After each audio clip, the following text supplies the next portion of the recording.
Hello students, welcome to Sanjeev Khare channel. आज मैं students आपको रियल नंबर जो कि चैप्टर 1 है एनसीईआरटी का 10th क्लास का, उसमें यूक्लिड्स डिवीजन लेमा के बारे में आपको बताऊंगा। तो यूक्लिड्स डिवीजन लेमा के बारे में पढ़ने के पहले मैं आपको एक लॉन्ग डिवीजन मेथड के बारे में बताऊंगा। ये लॉन्ग डिवीजन मेथड आपने प्रीवियस क्लासेस में पढ़ा हुआ है स्टूडेंट्स। जैसे हम नॉर्मल डिवीजन मेथड होती है उसी को लॉन्ग डिवीजन मेथड बोला करते हैं। देखिए यहाँ पर मैंने 55 डिवाइडेड बाय 9 किया हुआ है, यानी 55 को 9 से डिवाइड किया है जैसे यूजुअल मेथड से करते हैं। 9 6 54, 1 रिमाइंडर। अब ध्यान रखने वाली बात स्टूडेंट्स ये है कि आपने पिछले साल 9th स्टैंडर्ड में पढ़ा हुआ है कि इसमें 55 जो है वो डिविडेंड कहलाता है, जो 9 है वो डिवाइजर कहलाता है, 6 को हम क्वोशिएंट बोलते हैं और जो बचा हुआ नीचे दिखता है ये रिमाइंडर कहलाता है। और फॉर्मूला जो हमें मालूम है वो है dividend is equal to divisor into quotient plus remainder. Dividend is equal to divisor into quotient plus remainder. तो इस फॉर्मूले के हिसाब से अगर हम ऊपर करे हुए डिवीजन से वैल्यूज रखें तो 55 हमारा डिविडेंड हो गया, 9 हमारा डिवाइजर हो गया, 6 हमारा क्वोशिएंट हो गया और 1 हमारा रिमाइंडर हो गया। अब ये तो नंबर्स की बात रही। अगर इसी डिवीजन को हम वेरिएबल्स के टर्म्स में एक्सप्रेस करना चाहें तो मान लीजिए जैसे यहाँ हमने 55 रखा हुआ है तो हम मान लेते हैं ये ए है, तो ये ए हो गया। ये 9 रखा हुआ है, ये बी है, यानी कि हम माने कि एक को हम बी से डिवाइड कर रहे हैं और क्यू यहाँ पर मान लीजिए क्वोशिएंट आ गया और ये जो रिमाइंडर है उसको हमने आर बोल दिया। तो हम यहाँ पर इसको ऐसे एक्सप्रेस करेंगे, let a be the dividend and b the divisor, then q is the quotient and r is the remainder। देखिए मैंने यहाँ पर स्टूडेंट्स इसी तरीके से लिखा हुआ है, a डिवाइडेड बाय b, यहाँ क्वोशिएंट हो गया, ये रिमाइंडर हो गया। अब हम इसको अगर dividend is equal to divisor into quotient plus remainder के फॉर्म में लिखेंगे तो कैसे लिखेंगे? a is equal to b q plus r, a is equal to b q plus r. अब देखिए ऊपर वाला 55 डिविडेंड था तो 55 is equal to 9 into 6 plus 1। Okay students, चलिए अब हम यूक्लिड्स डिवीजन लेमा की बात करते हैं। Actually students Euclid's division lemma जो है वो कुछ अलग चीज़ नहीं है, बल्कि ये जो हमने लॉन्ग डिवीजन मेथड ऊपर सीखा हुआ है पिछले साल, इसका रीस्टेटमेंट है। हम ये कह सकते हैं कि Euclid's division lemma is the restatement of long division method. अब देखिए इसका स्टेटमेंट क्या है।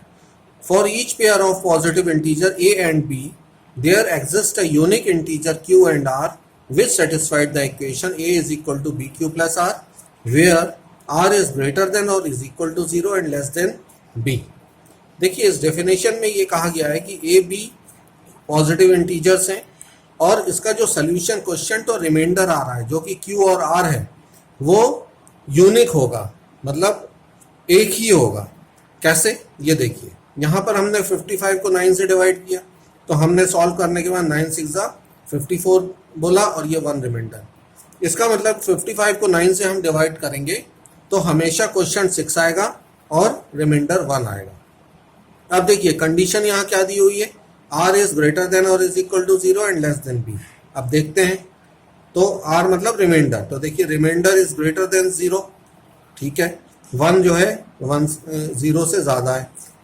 और दूसरी कंडीशन क्या है, बट लेस देन b, 1 जो है 9 से कम, तो ये कंडीशन भी सेटिस्फाइड यहाँ पर हो रही है। तो यहाँ पर जो लिखा हुआ है unique integer q and r, तो इसका मतलब ये है कि ये जो वैल्यूज़ हैं ये यूनिक हो जाएंगी। अब इसको हम एक और तरीके से मैं आपको बताता हूँ ये कंडीशन को सेटिस्फाइड करना क्यों ज़रूरी है। देखिए अगर हमने यहाँ पर 55 को 9 से डिवाइड किया जैसे हमने यहाँ पर किया वैसे यहाँ पर भी किया है। अब मान लीजिए 9 6 54 रखने की बजाय हम 9 5 रख देते हैं। चलिए रखा, 9 5 45, तो यहाँ पर ये 10 आ गया।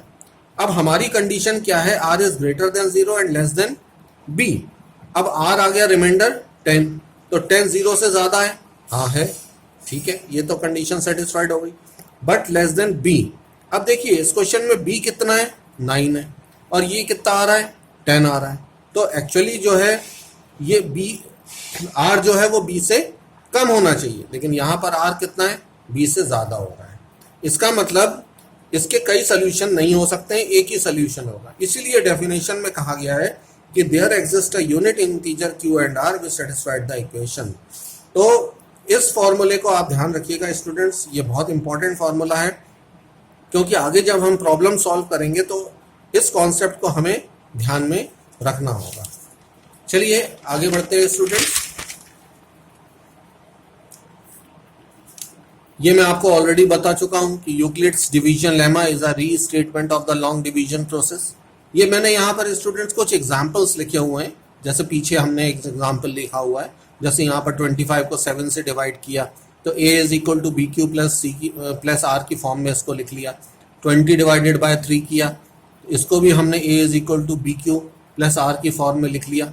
इस प्रकार से ये दो एक एग्जाम्पल मैंने लिखे हुए हैं। अब हम आते हैं applications of Euclid's division lemma in finding the HCF of two numbers. अब हमें एचसीएफ निकालना है दो नंबर्स का। यहाँ पर चलिए हमने दो नंबर ले लिए 455 and 42 using Euclid's division lemma. इसका हमें एचसीएफ निकालना है। अब यहाँ पर 455 बड़ा नंबर है, 42 छोटा नंबर है, तो 455 को हम बोलेंगे डिविडेंड और 42 को बोलेंगे डिवाइजर, यानी 455 को 42 से डिवाइड करेंगे।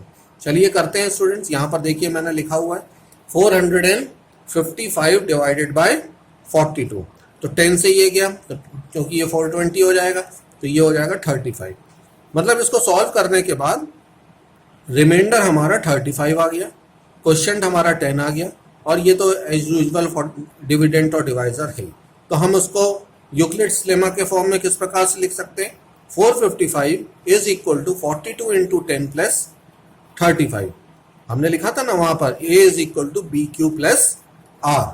अब ये एक्सप्रेशन आ गया, इसको हमने बोल दिया स्टेप नंबर 1। अब देखिए स्टूडेंट्स, ये b है, ये r है।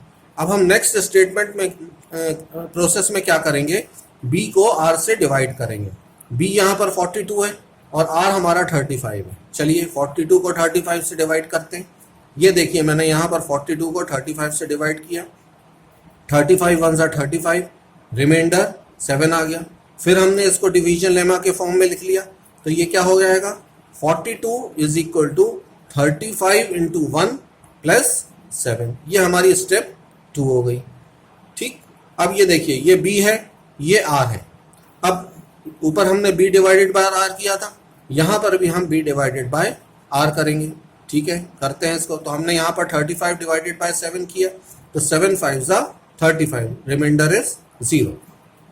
इसको हमने यहाँ पर लिख लिया स्टेप 3 में 35 is equal to 7 into 5 plus 0।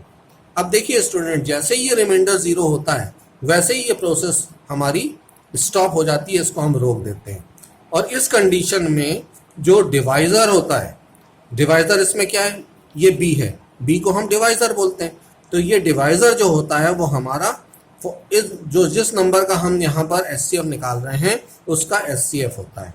तो ये divisor is the HCF of 455 and 42। Divisor यहाँ कितना है, 7 है, तो हम कहेंगे कि एचसीएफ ऑफ 42 एंड 455 इज 7। तो इस प्रकार से हम दो नंबर का एचसीएफ यूक्लिड्स डिवीजन लेमा का यूज करते हुए निकाल सकते हैं। अब एक आध एग्जाम्पल से स्टूडेंट्स और देखते हैं, आपको और अच्छे से समझ में आएगा। ये देखिए यहाँ पर मैंने लिखा हुआ है find the HCF of 135 and 225। 225 बड़ा नंबर है, 135 छोटा नंबर है, तो 225 को 135 से हम डिवाइड करेंगे। तो चलिए करते हैं। यहाँ पर देखिए 225 डिवाइडेड बाय 135, 135 1 सा 135, रिमाइंडर इज 90। फिर हम इसको a is equal to b q plus r के फॉर्म में लिखते हैं। चलिए देखिए लिख लिया मैंने यहाँ पर 225 is equal to 135 into 1 plus 90। तो b कितना हो गया, 135 हो गया, रिमाइंडर कितना हो गया, 90 हो गया। अब हमें b अपॉन r निकालना है, जैसे पिछले क्वेश्चन में हमने निकाला था। तो b अपॉन r हमने निकाला, मतलब 135 डिवाइडेड बाय 90 करा फिर से, तो ये हो गया 90 1 सा 90, 45 रिमाइंडर हमारा बच गया। फिर हमने इसको r a is equal to b q plus r के फॉर्म में लिख लिया, तो ये हमारा हो गया 135 is equal to 90 into 1 plus 45। अभी भी ये रिमाइंडर देखिए 0 नहीं हुआ है, तो हम क्या करेंगे, b को फिर से r से डिवाइड करेंगे। ये b कितना है यहाँ पर 90 है, आर कितना है 45 है, तो बी डिवाइडेड बाय आर किया, मतलब 90 डिवाइडेड बाय 45 किया, तो 45 टू ज़ा 90, रिमाइंडर इज 0। अब देखिए ना, उसको फिर हमने डिवीजन लेमा के फॉर्म में लिख लिया, तो 90 is equal to 45 into 2 plus 0। अब देखिए जैसे ही ये रिमाइंडर 0 हुआ, इस प्रोसेस को हमने स्टॉप कर दिया। अब जैसे पिछले एग्जाम्पल में हमने कहा था कि जो बी होता है वो इसका एचसीएफ होता है, यानी कि जिस नंबर का हम एचसीएफ निकालना चाह रहे हैं उनका एचसीएफ होता है। यहाँ पर 135 और 225 का एचसीएफ हम निकाल रहे थे, तो हम कह सकते हैं कि एचसीएफ ऑफ 135 एंड 225 इज 45। तो डिवाइजर जो होता है स्टूडेंट्स वो एचसीएफ होता है। बस कंडीशन ये ध्यान रखनी है कि रिमाइंडर 0 की कंडीशन होनी चाहिए। जब तक रिमाइंडर 0 नहीं होता तब तक हम ये प्रोसेस चलाते रहते हैं, इसको कंटिन्यू करते रहते हैं। इसी प्रकार से एक एग्जाम्पल चाहे तो आप और भी देख सकते हैं, 196 एंड 38220, इसको भी हमने उसी तरीके से देखिए प्रोसीड किया हुआ है और फाइनली हमारा आंसर इसमें 98 आ गया है। तो इस प्रकार से यूक्लिड्स डिवीजन लेमा का यूज़ करते हुए स्टूडेंट्स हम एचसीएफ निकाल सकते हैं, और कोई भी हमें प्रॉब्लम दी हो एचसीएफ निकालने का यही मेथड है। ओके स्टूडेंट्स, मुझे लगता है आपको ये प्रोसेस सब ठीक तरीके से समझ में आया होगा। आप इसकी और भी प्रैक्टिस करिएगा। अगर आपको मेरा समझाना और ये चैनल अच्छा समझ में अगर आपको आया है तो प्लीज़ मेरे चैनल को सब्सक्राइब जरूर करें स्टूडेंट्स। Thank you.